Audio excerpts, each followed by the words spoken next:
அனைவருக்கும் வணக்கம். Welcome to Dharma academy. இந்த வீடியோவில் நம்ம பார்க்க போகிறது ஜூலை 4ஆம் தேதிக்குண்டான கரண்ட் அஃபேர்ஸ் தான்.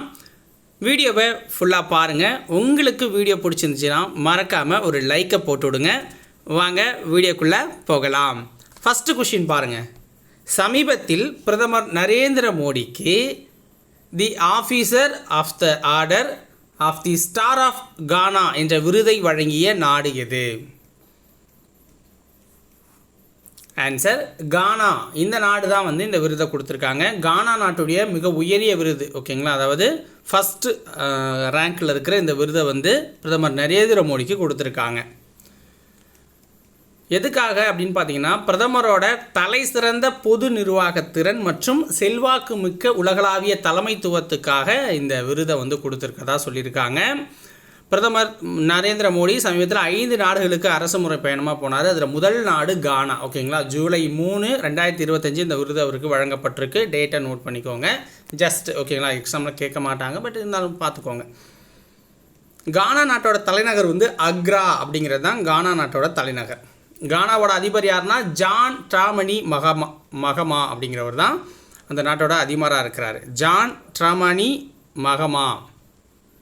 இந்த விருதை பெறும் 5வது வெளிநாட்டு தலைவர் நரேந்திர மோடி. இந்த விருதை பெறும் 5வது வெளிநாட்டு தலைவர் யாருன்னா நரேந்திர மோடி அவர்கள் தான். ஃபஸ்ட்டு பார்த்தீங்கன்னா இங்கிலாந்தோட ராணியாக இருந்தவங்க வாங்கினாங்க. அதுக்கப்புறம் நெல்சன் மண்டேலா. அதுக்கப்புறம் பார்த்தீங்க அப்படின்னா ஐநாவோட பொதுச் தலைவராக இருந்த ஒருத்தர் வாங்கியிருக்காரு. அதுக்கப்புறம் டென்மார்க்குன்னு நினைக்கிறேன், ஏதோ ஒரு நாட்டோட அதிபர் வாங்கியிருப்பார், ஓகேங்களா. 5வது நபராக நரேந்திர மோடி தான் வாங்கியிருக்காரு. 2வது கொஸ்டின் பாருங்கள். தமிழ் அறிவு வளாகம் எங்கு அமைய உள்ளது? தமிழ் அறிவு வளாகம் எங்கு அமைய உள்ளது? ஆன்சர் சென்னையில் அமைக்க போகிறாங்க. சென்னையில் ரோஜா முத்தையா ஆராய்ச்சி நூலகம் சார்பில் தமிழ் மக்களுக்கான பண்பாட்டு தலமாக இது செயல்பட போகுது, ஓகேங்களா. இதற்கான அடிக்கல் நாட்டு விழா சென்னையில் நடந்துச்சு. வீடியோ கான்ஃபரன்ஸ் மூலயமா முதல்வர் கலந்துக்கிட்டாங்க. அவங்க தான் அடிக்கல் நாட்டு விழாவை தொடங்கி வச்சுருக்காரு. சென்னை தரமணியில் இதை பில்ட் பண்ண போகிறாங்க. அடுத்தது 3வது கொஷின். விவேகானந்தா சர்வதேச அமைதி விருது யாருக்கு வழங்கப்பட்டுள்ளது? விவேகானந்தா சர்வதேச அமைதி விருது விவேகானந்தா சர்வதேச உறவுகள் நிறுவனம் அப்படிங்கிற அறக்கட்டளை, இவங்க தான் இந்த விருதுகளை கொடுக்குறாங்க. அவங்களுடைய தலைமையகம் மும்பையில் இருக்குது. யாருக்கு கொடுத்துருக்காங்க அப்படின்னா மாதா அமிர்தானந்த மயி அப்படிங்கிறவங்களுக்கு கொடுத்துருக்காங்க. அடுத்த கொஷின் பாருங்கள்.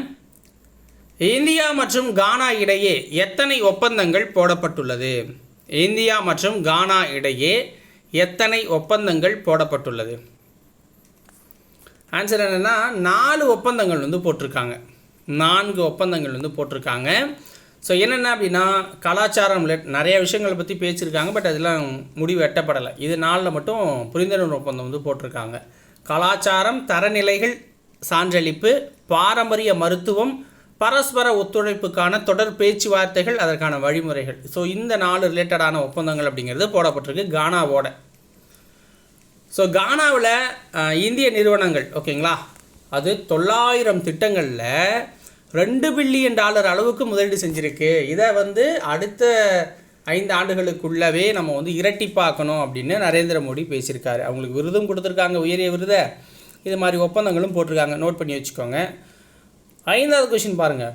குருது கிளர்ச்சியாளர்கள் கீழண்ட எந்த நாட்டோடு தொடர்புடையவர்கள்? குருது கிளர்ச்சியாளர்கள் கீழண்ட எந்த நாட்டோடு தொடர்புடையவர்கள்? ஆன்சர் ஈராக் நாட்டோட தொடர்புடையவங்க. ஈராக் நாட்டோட தொடர்புடையவங்க. 40 ஆண்டுகளாக ஆயுத கிளர்ச்சி செய்தவர்கள் தான் இந்த குருது கிளர்ச்சியாளர்கள், ஓகேங்க. ஈராக்கில் 40 ஆண்டுகளாக செய்கிறாங்க. இந்த கட்சி பேர் என்ன? இவங்களுடைய பேர் அப்படின்னா குர்திஸ்தான் தொழிலாளர் கட்சி. தனிநாடு கேட்டு ஈராக்கில் போராடிட்டு இருந்தாங்க. 1984 தொடங்கின கட்சி, ஓகேங்களா. இதோடைய தலைவர் யாருன்னா கட்சி கிடையாது, ஒரு கிளர்ச்சி படை அப்படின்னு வச்சுக்கோங்க. இதோட தலைவர் அப்துல்லா ஓசலான் அப்படிங்கிறவர் தான். இவர் 1999 காலகட்டங்களில் கைது பண்ணிட்டாங்க. இன்ன வரைக்கும் ஜெயிலில் தான் இருக்கிறாரு. ஸோ அவரோட ஒரு மீட்டிங்கை போட்டு அதுக்கப்புறம் பார்த்தீங்க அப்படின்னா இப்போ சரண்டர் ஆகிடலாம், நம்ம அரசியலில் உள்ள பூந்தரலாம் அப்படின்னு முடிவு பண்ணியிருக்காங்க. ஸோ இதை தனிநாடாக இல்லாமல் தன்னாட்சி பிரதேசமாக அறிவிச்சிருக்காங்க ஈராக்கில், ஓகேங்களா. அதனால தான் அவங்க ஆயுதங்களை கைவிட்டு அரசியலில் உள்ள வராங்க. 6வது கொஸ்டின் பாருங்கள். ரோஜ்கர் மிஷன் என்ற திட்டத்தை தொடங்கியுள்ள மாநிலம் இது. ரோஜ்கர் மிஷன் என்ற திட்டத்தை தொடங்கியுள்ள மாநிலம் என்ன அப்படின்னா உத்தரப்பிரதேசம். ஸோ உத்தரப்பிரதேசம் தான் இந்தியாவுடைய அதிக மக்கள் தொகை கொண்ட ஒரு மாநிலம் அப்படின்னு சொல்லலாம். ஸோ இவங்க என்னத்துக்காக இந்த திட்டத்தை கொண்டு வந்திருக்காங்க அப்படின்னு பார்த்தீங்கன்னா, மாநில இளைஞர்கள் உள்நாடு மற்றும் வெளிநாடுகளில் வேலைவாய்ப்பு பெறுவதற்கு, அதாவது இந்த ஏஜென்ட் மூலயமாலாம் போய் ஏமாறுறோம்ல, ஸோ அது மாதிரி இதெல்லாம் தவிர்க்கிறதுக்காக கவர்மெண்ட்டே இப்போ வந்து பார்த்திங்கன்னா வெளிநாடுகளுக்கு ஆள் அனுப்ப போகுது. உள்நாடுகளில் இருக்கிற தனியார் வேலைவாய்ப்புகளை கண்டறிஞ்சு அதில் இளைஞர்களை பணியமர்த்த போகிறதா சொல்லி தான் இந்த திட்டத்தை தொடங்கியிருக்காங்க.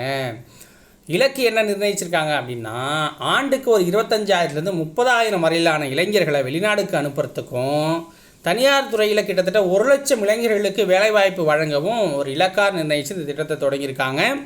ஸோ இதோட இன்றைக்கு உண்டான கரண்ட் அஃபேர்ஸ் முடியுது. உங்களுக்கு வீடியோ பிடிச்சிருந்தா ஒரு லைக்கை போட்டு சேனலை சப்ஸ்கிரைப் பண்ணி வச்சுக்கோங்க. நாளைக்கு உங்களை வந்து சந்திக்கிறேன். நன்றி, வணக்கம்.